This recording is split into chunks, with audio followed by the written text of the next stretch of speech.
Tom Woods Show, episode 1633. Prepare to set fire to the index card of allowable opinion.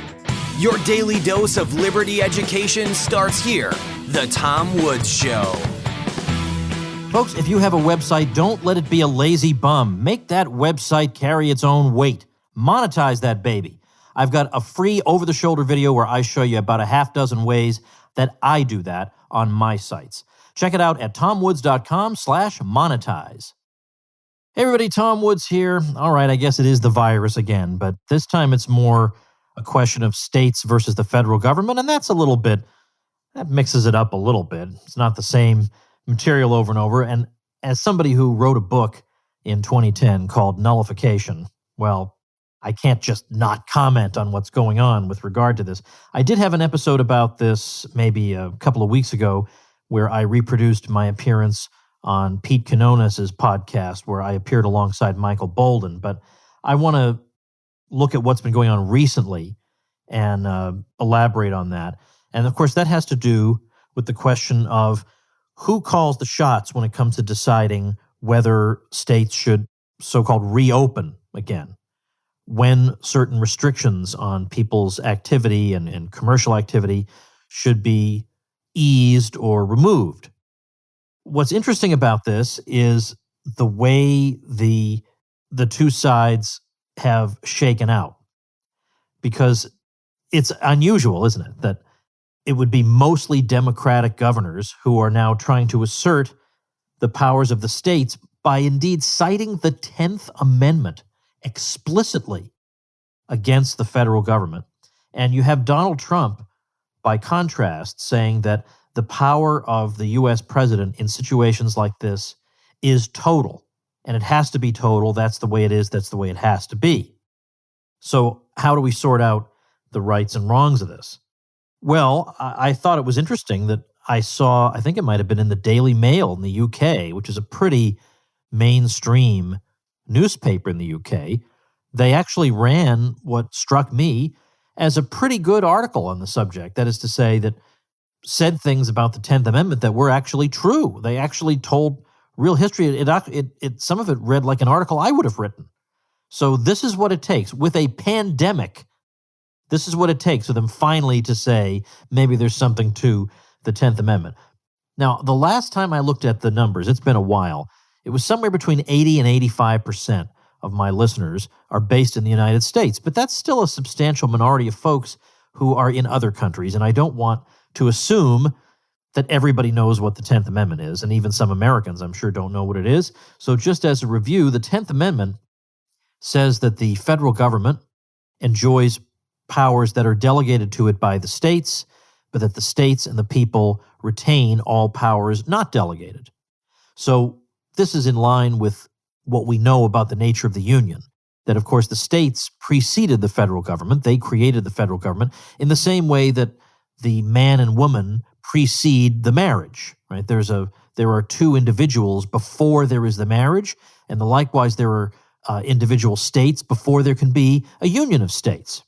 And so obviously that resulting union can't be the source of its own powers. Only the architects of that union that preceded its existence can have had the powers to begin with, and then they delegate those powers that they think it would be in the interest of everyone to have delegated to the federal government, and they retain the remainder for themselves. So Trump is taking a position that actually recalls the position of Andrew Jackson. And by the way, it's a position that by and large has been cheered by everyone for at least the past 100 years, where the president implicitly claims a kind of plenary authority. I mean, obviously, we don't say that the president can set the sales tax in your state, but very few people have really complained about executive power per se over the past 100 years. Oh, they complain when their friends aren't exercising that power. They complain when the other party is exercising that power, but they don't complain about that power per se. So when Arthur Schlesinger Jr. warned about, he was the historian and presidential advisor, warned about the imperial presidency. Well, he was worried about Richard Nixon, but he didn't care about Kennedy or Johnson or, so very, very rarely on principle that anybody is seriously concerned about the power of the president. And this is one of the reasons, of course, that neither party really wants to go after the opposition party on the conduct of foreign policy. That is to say, neither party wants to say, hey, this president of the opposing party shouldn't have sent troops into such and such country, because they know full well when their person is in power, he's going to want to send troops to some other country. So they both have an interest in not bringing it up, just letting it sit there. And that's what makes this so interesting, that finally there's something the president does that causes people to say, in principle, the president just shouldn't do that, and the states have certain powers under the 10th Amendment. Now, bear in mind, you talk about the 10th Amendment at any time, and it is automatically assumed you're evil, you're a racist, maybe you want slavery. I mean, nice charitable interpretations of your beliefs like that. But of course, they can say it anytime they want to, and it doesn't matter because there's an exception for them. So what we were told not 10 minutes ago was a sure sign of support for slavery is suddenly in the hands of these governors supposed to be an instrument of great liberation. Now, the 10th Amendment Center, whose founder and executive director, Michael Bolden, I've had on the show numerous times, really has shown that the 10th Amendment has the potential to be used in a wide variety of ways for the liberties of the people across the political spectrum. And that is to say, involving issues from Obamacare and guns all the way to hemp and surveillance and all kinds of other issues that are important to people across the spectrum. But that's not generally allowed in our discourse. In fact, Michael Bolden is demonized in the press and by the Southern Poverty Law Center.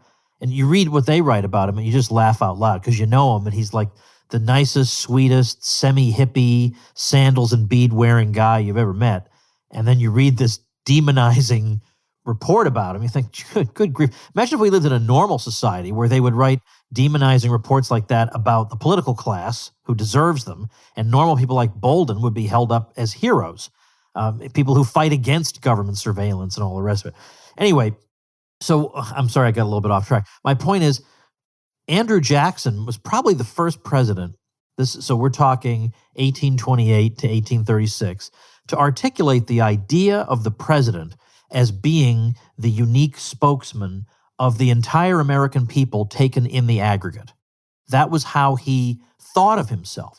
Now, Andrew Jackson did have some small government ideas, it's true, but in terms of the way he looked at the role of the president, it was expansive in the sense that he thought the president, because he was elected by the country at large, had a unique voice that was given to him by people who voted in the country at large. Whereas somebody who was a U.S. senator or a member of the House of Representatives, well, those people got votes from just one state. So they certainly could not claim to be the spokesman of the American people. But he could make that claim.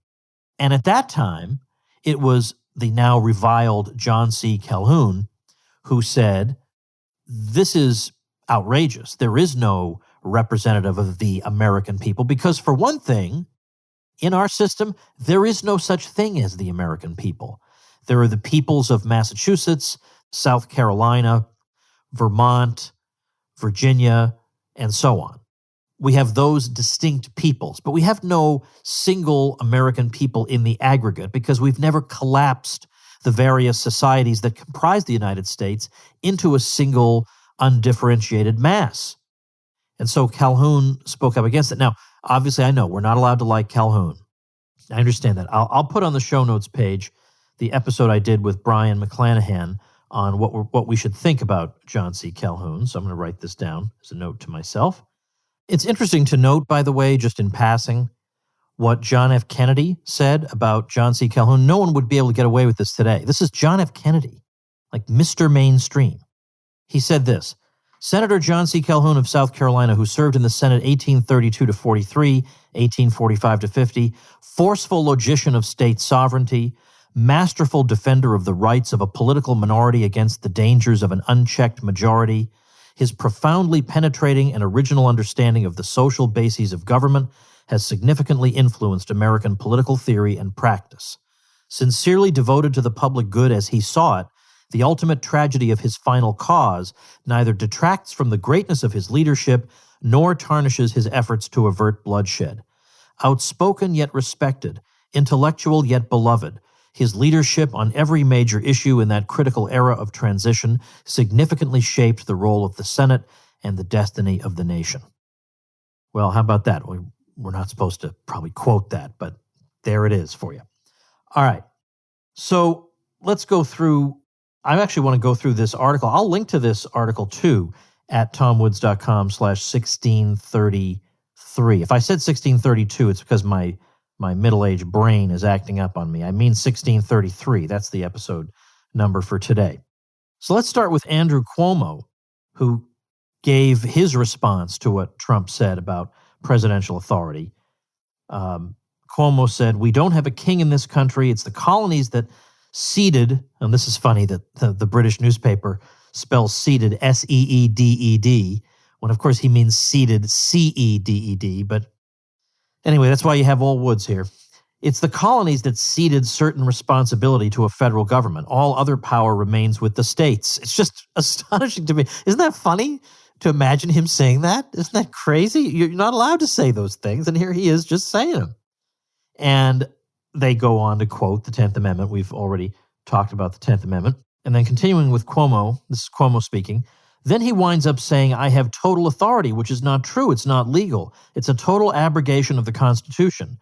The 10th Amendment specifically says powers to the states.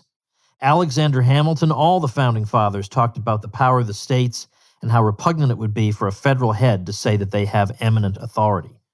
All right, well, that's pretty good for an Andrew Cuomo. I mean, it's a little strange to cite Alexander Hamilton of all people, but we'll give him this.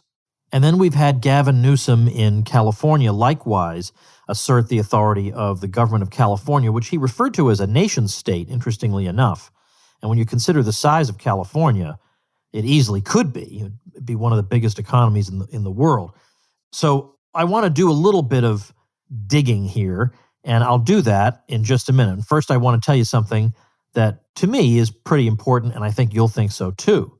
And that has to do with reading. I actually had somebody post on Facebook the other day that I'm making him go broke with all the books he's dying to buy because he hears the authors on my show. Not to mention, where's he going to find the time to read all these? And the answer is the amazing Blinkist app. It works on your phone, your tablet, or your web browser. It takes the key takeaways, the need-to-know information from thousands of nonfiction books, condenses them down into just 15 minutes that you can read or listen to. I like Blinkist because I feel like in less than 15 minutes, I can pretty much absorb an entire book. There are plenty of titles in the Blinkist catalog that would be of interest to Tom Woods Show listeners, including 12 Rules for Life by Jordan Peterson, who's been a guest on the Tom Woods Show twice, Capitalism and Freedom by Milton Friedman, the old classic, as well as Rich Dad, Poor Dad by Robert Kiyosaki, whom I hope to have on the show one of these days. With Blinkist, you get unlimited access to read or listen to a massive library of condensed nonfiction books, all the books you want, and all for one low price. Right now, for a limited time, Blinkist has a special offer just for our audience. Go to Blinkist.com/woods, try it free for 7 days, and save 25% off your new subscription. That's Blinkist, spelled Blinkist, Blinkist.com/woods to start your free 7-day trial. And you'll also save 25% off, but only when you sign up at Blinkist.com/woods. All right, now getting back to this, the argument that's being made by the governors is that the states have retained sweeping police powers dealing with health and safety, and that the federal government does not possess such a police power. So, in other words, if the states want to, let's say, establish lockdown rules and procedures, then they have the power to do that because they exercise these police powers, and the federal government can't override those because it was never delegated any such police power itself, and it was not delegated the power to override the police powers of the states. These police powers are the reserved rights or reserved powers of the states under the 10th Amendment, is the argument. Now, I'm willing to accept that. I think that is correct, and I think there's some case law on this, particularly on the question of quarantines. And in fact, it's interesting to read John Marshall, who was Chief Justice of the U.S. from 1801 to 1835, and who was not really a friend of the states. Over and over and over again, his decisions were in favor of the federal government or some expansive reading of the Constitution that gave the federal government, let's say, more power than people thought it would have at the time of the ratification of the Constitution. So in Gibbons versus Ogden, quarantine laws were mentioned as an example where Marshall says they form a portion of that immense mass of legislation which embraces everything within the territory of a state not surrendered to the general government. Now, it's interesting that the one time you're allowed to mention the 10th Amendment, apparently, is in defense of the powers of the states to do draconian things. Now, you may think, some of you, that in a case like this, you have to let the states do these things because the alternative is unthinkable. But we all agree these are draconian steps. And we also can agree that this is the only time you've ever heard the 10th Amendment be mentioned, even just referred to by Andrew Cuomo or anyone like him or people who cheer him or would support him. So the only time they want to assert the powers of the states is not to be able to resist something the federal government is doing, but to be able to do their own tyrannical things. Then they want the federal government to stay out. That's what the 10th Amendment is for. Whereas the 10th Amendment center has been about preventing the federal government from stopping what individuals in the states want to do, stopping the federal government from interfering with the living of people's lives. That's what the 10th Amendment center has tried to do, stop the federal government from saying, you can't ingest this, you can't decide whether or not a particular medical treatment might be best for you if it hasn't been evaluated by the FDA, even though you're dying. In other words, these kinds of restrictions on people's behavior that the federal government imposes are the kinds of things the 10th Amendment Center has wanted the states to help liberate people from. But the one time we hear the 10th Amendment favorably referred to in the media and among the political classes, certainly of the Democratic Party, it's for the opposite reason. It's we want to impose more measures on you. We want to take more liberties away from you, and we don't want the federal government interfering with that. So it's the opposite. That's what they're using it for, is just the opposite. Now, also, I was surprised to read something in the Daily Mail article that we've talked about in this program, and I think we talked about it with Sheriff Richard Mack about the anti-commandeering doctrine. I might have also talked about this with Kevin Gutzman. But the ruling in Prince versus United States, Prince, Printz, in 1997, had to do with whether sheriffs could be forced to conduct background checks. And Justice Scalia wrote, the federal government may neither issue directives requiring the states to address particular problems, nor command the states' officers or those of their political subdivisions to administer or enforce a federal regulatory program. And he went on to add, such commands are fundamentally incompatible with our constitutional system of dual sovereignty. And then Justice Alito, in another case, Murphy versus NCAA, which had to do with sports betting in New Jersey in defiance of a federal law, wrote this: the anti-commandeering doctrine may sound arcane, but it is simply the expression of a fundamental structural decision incorporated into the Constitution, i.e., the decision to withhold from Congress the power to issue orders directly to the states. Conspicuously absent from the list of powers given to Congress is the power to issue direct orders to the governments of the states. The anti-commandeering doctrine simply represents the recognition of this limit on congressional authority. Now, on the constitutional point, I think the governors are correct that this is not Trump's decision to make. Now, I think he has since partly walked it back, not really, not in principle, but partly walked it back by saying that he's authorizing the governors to do what they think is best for their states. Okay, well, in practice, that's the same thing as just not intervening and not claiming you have the right to intervene and just letting them do that in the first place.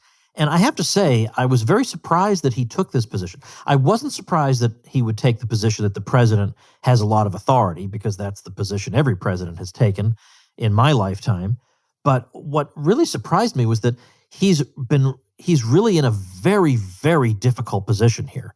And I don't just mean because he's Trump. Any president right now would be in an extremely unenviable spot, because what in heaven's name are they supposed to do if they don't allow the country to return to some form of normal operation, then you're going to destroy people's livelihoods. You're going to get the country into hopeless levels of debt. You'll hit a point of no return that will be extremely destructive and painful for an enormous number of people. But if he does say, okay, everybody go back to work, and let's say the numbers do spike upward again, then he gets blamed for all those deaths. I don't understand why from the beginning he didn't want to, in effect, wash his hands of this and say, well, this is up to the governors under our constitutional system. This is up to the governors. Why would he not have wanted to do that from the start? That I don't get. Now, on the other hand, we've got some commentary from a website that I consult pretty regularly, and that's targetliberty.com, run by Robert Wenzel, whom I've had as a guest here. And he was saying, in effect, that yes, it's true, Trump is wrong on the constitutional question, but I still support him because I favor liberty more than I favor the Constitution. And I think what the states are doing is so outrageous that I don't care about the constitutional niceties. If Trump wants to force them to open their states, then doggone it, I'll take that. And I can hear the force of that argument. I can. I think that probably backfires in one way or another. And also, I think it would be interesting to let the states go at their various paces and see what indeed does happen in the states that relax these restrictions.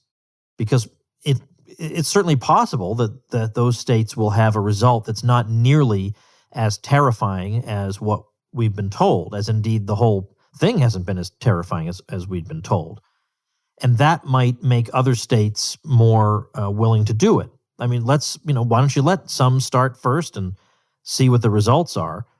But as more of them open up, it's going to be very, very difficult as the weeks and months go by for other states not to follow suit. Because eventually what has to happen is business firms who will, I think some of them are likely to conclude that this is overblown, that there are reasonable precautions we can take to help the most vulnerable people, but obviously destroying what people have built their whole lives can't possibly be a long-term solution, are going to start asking themselves, do I want to do business in this state anymore? When I open a new location, maybe I'll open it in one of these states where the governors were the most reasonable and where they have a political history of being the most reasonable. Because if they keep hearing, well, we may open and close, open and close, open and close for the next 18 months until some promised vaccine is available, that's not going to sit well with a lot of people in business. They may say, I think I'd like to go to a state where I can just keep operating, and we'll take every precaution we can, but I want to keep operating. So it seems like they can't stay closed for an inordinate amount of time. So who knows exactly what will develop out of this? But the long and the short of this constitutional question is that certainly Calhoun was right in his understanding of the nature of the Union. And I've talked about that on the show too. In fact, I'll link to a really early episode that I did. I think it might even be episode 51, but I'll have to go back and look, where I talked about secession. But in order to get to the topic of secession, I had to walk through the nature of the Union, the relationship between the states and the federal government. And there I elaborate on this point that I was just making here about Calhoun basically being correct and Andrew Jackson being wrong. And by the same token, Trump is wrong on this particular point. And the governors are correct about the 10th Amendment, about their states reserving these police powers under the 10th Amendment. I don't think there's any debate about this.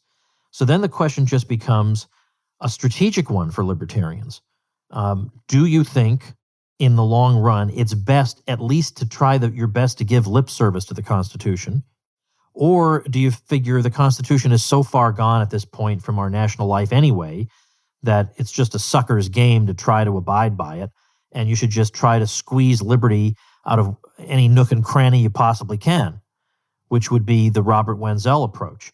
Well, I leave that up to you. I'm not going to tell you what to think on that. I can make a case for both sides of that. But that's the debatable question. It's not debatable who's right on the 10th Amendment. The states and the governors are correct on that. But whether that matters to you, well, that's up to your own value judgment. So I will leave you there to ponder that. And meanwhile, remind you that at tomwoods.com/1633, I've got a link to my episode on Calhoun that I did with Brian McClanahan, the episode on secession I just mentioned, and I will also link to this article from the UK that I've used as a starting point for the discussion. So thanks very much for listening, everybody. See you tomorrow. Become a smarter libertarian in just 30 minutes a day. Visit TomWoods.com to subscribe to the show for free, and we'll see you next time. Like the sound of The Tom Woods Show? My audio production is provided by Podsworth Media. Check them out at podsworth.com.